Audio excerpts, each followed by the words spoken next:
नमस्कार दोस्तों, मैं सीमा सिलावट आप सभी का बहुत बहुत स्वागत करती हूँ मेरी आज की इस वीडियो में। दोस्तों, पिछली मेरी जो 2 वीडियो थी वो भी राज्यों के ऊपर थी और आज की ये जो वीडियो है वो भी राज्यों के ऊपर ही है। आज की इस वीडियो में हम बात करेंगे परिवर्तन राजयोग के ऊपर।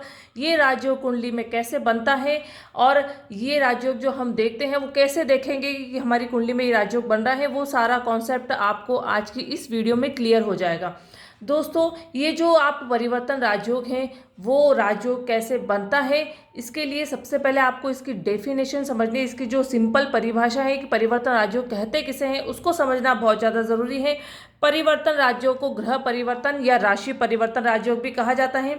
2 ग्रह आपस में जब अपना स्थान बदलते हैं या अपने हाउसेस चेंज करते हैं, एक दूसरे के घर में बैठ जाते हैं, तो ये परिवर्तन राजयोग बनता है।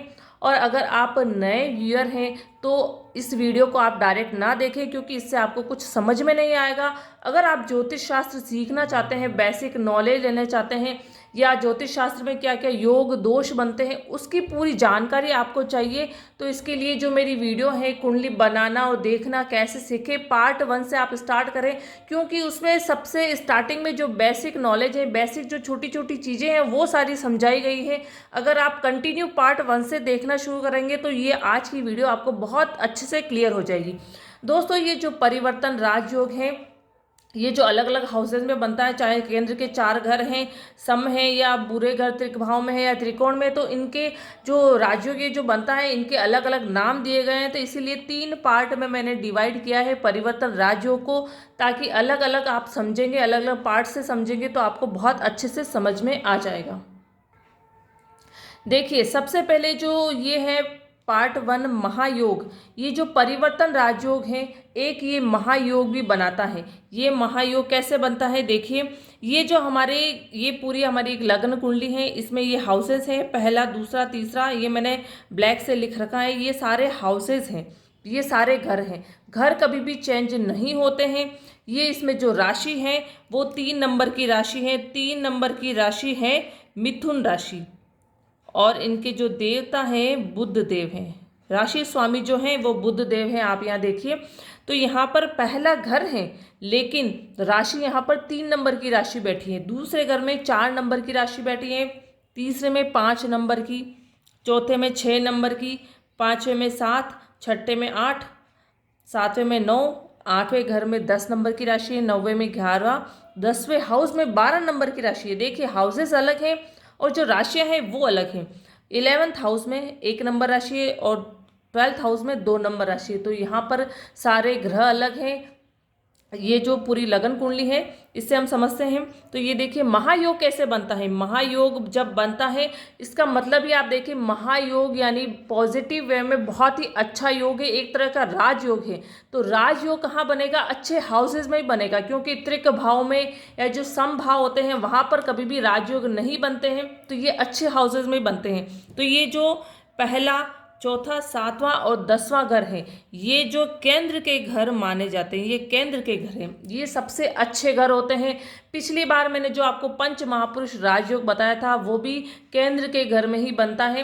तो ये बहुत अच्छे घर हैं कुंडली के चारों।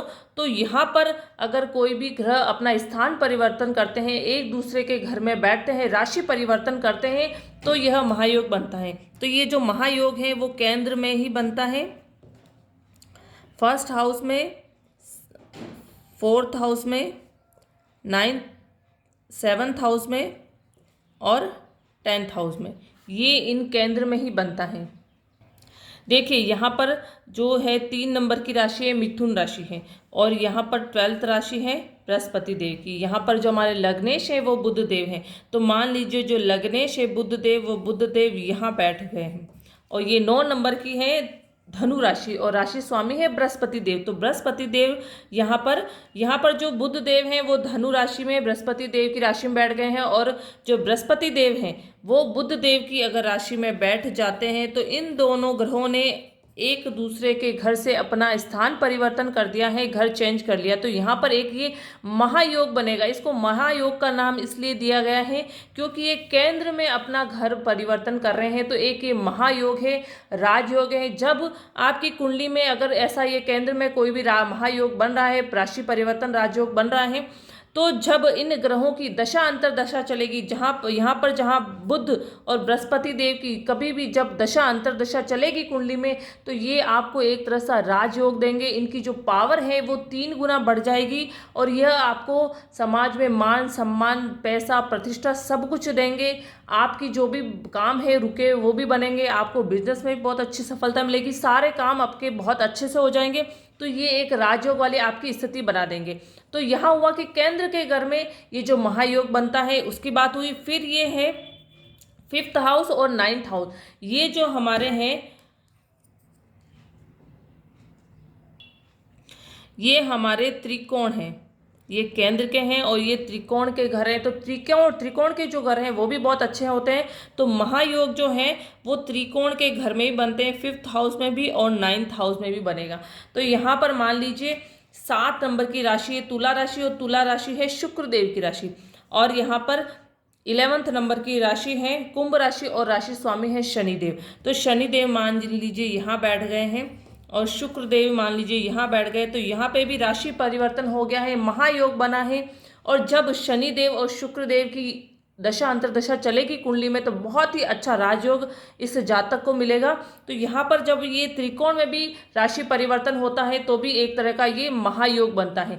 तो परिवर्तन राजयोग में जब केंद्र में और त्रिकोण में राशि परिवर्तन होता है तो ये एक तरह का महायोग बनता है और ये बहुत ही अच्छी स्थिति होती है, एक तरह से राजयोग वाली स्थिति कुंडली में बन जाती है। नेक्स्ट हम बात करते हैं दैन्य योग की। देखिए दैन्य योग का मतलब ही है कि ये बहुत ही बुरा योग, क्योंकि इसके नाम से ही पता चल रहा है ये दैन्य योग अच्छा योग नहीं है। क्योंकि ये जो महायोग था ये अच्छा योग था, तो ये अच्छे हाउसेज में बना था। और ये जो दैन्य योग है ये इसके नाम से पता चल रहा है कि अच्छा ये जो योग है वो नहीं है, राशि परिवर्तन तो है लेकिन ये अच्छा योग नहीं है। तो ये अच्छा योग नहीं है, तो जब बुरा योग बनता है वो कहाँ बनेगा, 6, 8, 12 में बनेगा, 6ठे घर में, 8वें घर में और 12वें घर में। तो ये जो दैन्य योग है वो बनता है 6ठे हाउस में, 8वें हाउस में और 12th हाउस में। ये जो त्रिक भाव माने जाते हैं कुंडली के, तो यहाँ पर त्रिक भाव में 6, 8, 12 में ये दैन्य योग बनता है। और ये जब दैन्य योग बनता है तो क्योंकि ये एक तरह से दैन्य का मतलब एक जो गरीब स्थिति है, क्योंकि ये जो राजयोग बनता है वो बहुत ही बुरा हाल करते हैं, जातक की कुंडली में अच्छा योग नहीं लाते हैं। तो ये जो दैन्य योग जब बनता है तो जब जिस ग्रह का दैन्य योग बनता है तो उसकी दशा अंतरदशा में जातक को बहुत ही नेगेटिव रिजल्ट मिलते हैं। देखिए मान लीजिए यहाँ पर 8th हाउस है, ये त्रिक भाव है कुंडली का। तो यहाँ पर 10 नंबर की राशि है वो है मकर राशि शनि देव की, और यहाँ पर मान लीजिए बुध देव की ये 4th नंबर में 6 नंबर की राशि है कन्या राशि है, ये बुध देव की राशि है। तो इन दोनों का राशि परिवर्तन अगर हो गया, क्योंकि 6, 8, 12 से ही राशि परिवर्तन होगा तभी दैन्य योग बनेगा, बुरा योग ये बनेगा। तो मान लीजिए शनि देव यहाँ बैठ गए हैं और बुध देव यहाँ बैठ गए हैं, तो अच्छे घर का मालिक, केंद्र का मालिक उठ के त्रिक भाव में बैठ गया है। और त्रिक भाव का 8th हाउस तो कुंडली का सबसे ज़्यादा बुरा घर माना जाता है। तो 8th हाउस का मालिक उठ के बैठ गया है केंद्र में। तो यहाँ पर ये बुरे घर का मालिक अच्छे में बैठ गया तो भी ये अच्छी स्थिति नहीं है, ये बुरे घर का मालिक है तो ये बुरा ही रिजल्ट देगा। चाहे ये केंद्र में बैठ गया तो भी ये बहुत बुरा रिजल्ट देगा। और ये अच्छे घर का मालिक है तो ये यहाँ पर बुरे घर में बैठ गया तो यहाँ पर बुध देव भी बाध्य हो जाएंगे बुरे रिजल्ट देने को, और यहाँ पर शनि देव यहाँ बैठ गए तो शनि देव भी बाध्य हो जाएंगे बुरे रिजल्ट देने को, ये अच्छे रिजल्ट नहीं देंगे। तो जब शनि देव की और बुध देव की दशा अंतरदशा चलेगी तो कुंडली में बहुत ही बुरे रिजल्ट मिलेंगे। तो ये भी एक राशि परिवर्तन है, लेकिन ये राजयोग की गिनती में नहीं आता, ये दैन्य योग है, बुरा योग है। लेकिन हाँ इसका जो नाम है वो परिवर्तन योग ही है, ये परिवर्तन, क्योंकि राशि परिवर्तन हुआ है तो परिवर्तन योग तो है लेकिन ये अच्छा योग नहीं है। तीसरा जो योग है जिसकी हम बात करते हैं तो वो है खल योग, या इसे खप योग भी कहते हैं। खपना यानी मेहनत करना जिंदगी भर, जो जैसे एक गधे की तरह काम करते रहते हैं उसका रिजल्ट भी इतना अच्छा इतने जल्दी नहीं मिलता, क्योंकि खप योग है, बहुत मेहनत करनी पड़ती है, बहुत सब्र रखना पड़ता है और बहुत मेहनत के बाद में ये रिजल्ट मिलता है। तो इसका नाम है खल योग या खप योग। और ये कैसे बनता है, तीसरे घर से, क्योंकि जो 3rd हाउस है वो है संघर्ष का हाउस। मान लीजिए किसी की कुंडली में यहाँ पर केंद्र का यहाँ पर लग्नेश, क्योंकि ये फर्स्ट हाउस है वो लगन का है और फर्स्ट हाउस का जो मालिक है लग्नेश वो यहाँ बैठ जाता है। यहाँ पर देखिए तीसरे नंबर की राशि है मिथुन राशि और यहाँ पर हमारे लग्नेश है वो बुध देव है। लग्नेश बुध देव है इस कुंडली में, तो मान लीजिए कि लग्नेश है वो तीसरे घर में, क्योंकि ये खप योग जो है वो तीसरे घर में ही बनता है। जैसे यहाँ पर अलग अलग घर में ये जो योग बताए थे, तो ये जो हमारा लास्ट का ये खप योग है खल योग है वो तीसरे घर में बनता है, क्योंकि तीसरा घर ही संघर्ष का है, मेहनत का है, खपने वाला घर है। तो यहाँ पर ये तीसरे घर में अगर कोई लग्नेश है वो तीसरे घर में बैठ जाता है, यहाँ पर बुध देव यहाँ बैठ जाते हैं, तो वो जो जातक है वो जिंदगी भर खपता रहेगा, मेहनत करता रहेगा, गधा मजदूरी करता रहेगा। उसको जो रिजल्ट है वो बहुत लेट मिलेंगे, क्योंकि ये इतना अच्छा ये जो घर है वो नहीं है और एक खप योग भी इसमें बनता है, एक संघर्ष वाला घर भी है। तो रिजल्ट तो इसमें मिलते हैं, ऐसी बात नहीं है कि रिजल्ट नहीं मिलते हैं, लेकिन जातक को बहुत लंबे टाइम तक संघर्ष करना पड़ता है, मेहनत करना पड़ता है, तभी उसको बाद में जाके उसके रिजल्ट मिलते हैं। पहले की जो ज्योतिष शास्त्र था उसमें ये तीसरा घर और ये 11th हाउस, अब हम जो लोग हैं जो वैदिक एस्ट्रोलॉजी में तीसरा और जो 11th हाउस है उसको एवरेज हाउस मानते हैं, औसत हाउस मानते हैं। लेकिन पहले ज्योतिष शास्त्र में इसको भी बुरा घर ही मानते थे, लेकिन आज थोड़ा युग परिवर्तन हो गया है, काफ़ी टेक्निकल जो ज़माना आ गया है, तो इसमें इन दोनों ये जो हाउसेस हैं उनको एवरेज हाउस माना गया है, बुरा घर नहीं माना गया है। 6, 8, 12 ही त्रिक भाव माने गए हैं, क्योंकि ये तीसरा घर खप योग तो है, ये संघर्ष और मेहनत का घर है, लेकिन ऑनलाइन वर्क भी है। पहले इतना कम्युनिकेशन के इतने साधन नहीं थे, फ़ोन नहीं थे, लैपटॉप वगैरह कंप्यूटर वगैरह नहीं थे, और आजकल इतनी टेक्नोलॉजी बढ़ गई है, तो ये तीसरा घर ऑनलाइन का भी है। अगर तीसरे घर से अगर आपका कोई भी 10th हाउस का कनेक्शन है या आपका फर्स्ट हाउस का कनेक्शन है तीसरे घर से, तो आप ऑनलाइन अगर काम करते हैं तो उसके लिए भी आपको बहुत अच्छे रिजल्ट मिलेंगे। तो ऐसा ज़रूरी नहीं है कि तीसरे घर में बुरे रिजल्ट ही मिलते हैं। आज के युग को देखते हुए तीसरे घर में भी अच्छे रिजल्ट मिलते हैं, लेकिन हाँ, तीसरे घर में संघर्ष वाला घर है तो मेहनत तो बहुत करनी पड़ती है, मेहनत के बाद ही रिजल्ट मिलते हैं आपको। जैसे महायोग में बहुत अच्छे रिजल्ट मिल जाते हैं ग्रह की दशा अंतर्दशा में, वैसे रिजल्ट इस घर में नहीं मिल पाते हैं।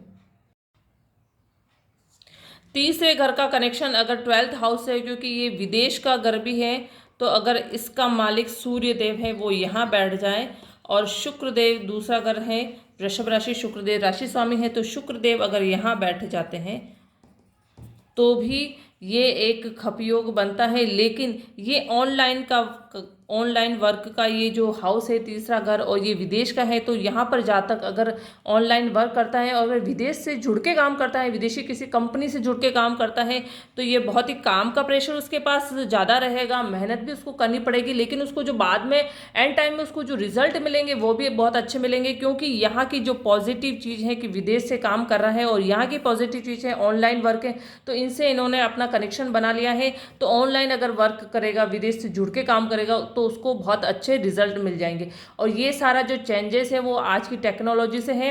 तो ये दोनों हाउस भी एवरेज हाउस माने गए हैं, और लेकिन ये खप योग है, मेहनत के बाद ही रिजल्ट देगा, और ये तीसरे हाउस में ही ये योग बनता है।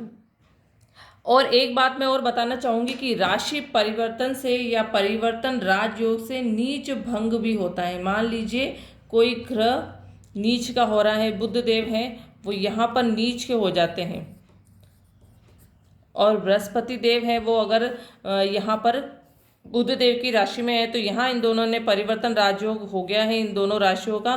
तो बुध देव यहाँ पर नीच के हो रहे हैं, लेकिन राशि परिवर्तन से नीच भंग हो गया है। तो परिवर्तन राजयोग का एक लाभ ये भी है कि अगर दो ग्रह अपनी राशि चेंज करते हैं, अपना स्थान परिवर्तन करते हैं एक दूसरे के हाउसेज में, तो अगर कोई दोनों में से कोई भी ग्रह नीच का हो रहा है तो इसमें इसका नीच भंग भी हो जाता है। और जब कोई ग्रह का नीच भंग हो जाता है तो वो अपनी नीचता को त्याग देता है, वह बुरे रिजल्ट देने वाला होता है लेकिन वह बुरे रिजल्ट नहीं देता है, क्योंकि उसका राशि परिवर्तन हो गया है, तो वह अच्छे रिजल्ट देने को बाध्य हो जाता है। तो एक प्लस पॉइंट है कि नीच भंग भी हो जाता है इससे। और अगर आप अपनी कुंडली उठाइए, देखिए कि अगर आपकी कुंडली में कोई राशि परिवर्तन राजयोग बन रहा है, लेकिन अगर वह ग्रह सूर्य देव से अस्त है, क्योंकि अगर सूर्य देव से कोई भी ग्रह अस्त हो जाता है तो उसका चाहे कोई सा भी राजयोग बन रहा, वो राजयोग इतना अच्छा फलीभूत नहीं होता, इतना अच्छा उसको फल नहीं मिलते हैं। उसके क्यों नहीं मिलते हैं? क्योंकि उसकी जो पावर है वो सारी खत्म हो गई है। तो इसके लिए आपको क्या करना पड़ेगा, अगर उस ग्रह के जो ग्रह सूर्यदेव से अस्त हो रहा है तो उसके आप रत्न धारण कर सकते हैं।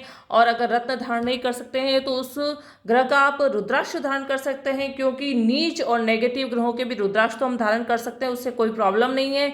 और फिर आप या तो उसके बीज मंत्र कर सकते हैं। अगर इन तीनों तरीकों में से कोई भी आप उपाय अपनाते हैं तो उस ग्रह का जो सूर्यदेव से अस्त हो गया है उसकी जो पावर है वो पहले वाली पावर उसको मिल जाती है, तो वह पॉजिटिव हो जाता है। और पॉजिटिव होने के साथ साथ वो परिवर्तन राज्यों के जो भी फल हैं, जो भी पॉजिटिव रिजल्ट हैं वो देने लग जाते हैं। तो ये देखना भी बहुत ज़्यादा ज़रूरी है। अगर 0 डिग्री हो तो भी, 0 डिग्री भी नहीं होना चाहिए, क्योंकि 0 डिग्री है तो भी वह ग्रह इतना अच्छे से काम नहीं करेगा, रिजल्ट नहीं देगा। तो इसके लिए भी आप रत्न, रुद्राक्ष या बीज मंत्र कर सकते हैं। क्योंकि राशि परिवर्तन तो हो रहा है, लेकिन हमें ग्रह की पावर देखना भी बहुत ज़्यादा ज़रूरी कि ग्रह की स्थिति कैसी है। अगर उसकी स्थिति अच्छी नहीं है तो उसकी जो ग्रह की स्थिति को पहले आप अच्छी कीजिए बीज मंत्र से, रत्न से या रुद्राक्ष से। तो वो जो जिस ग्रह का राशि परिवर्तन हो रहा है वह जो ग्रह है वो एक्टिव हो जाएगा और अच्छे रिजल्ट देने लग जाएगा।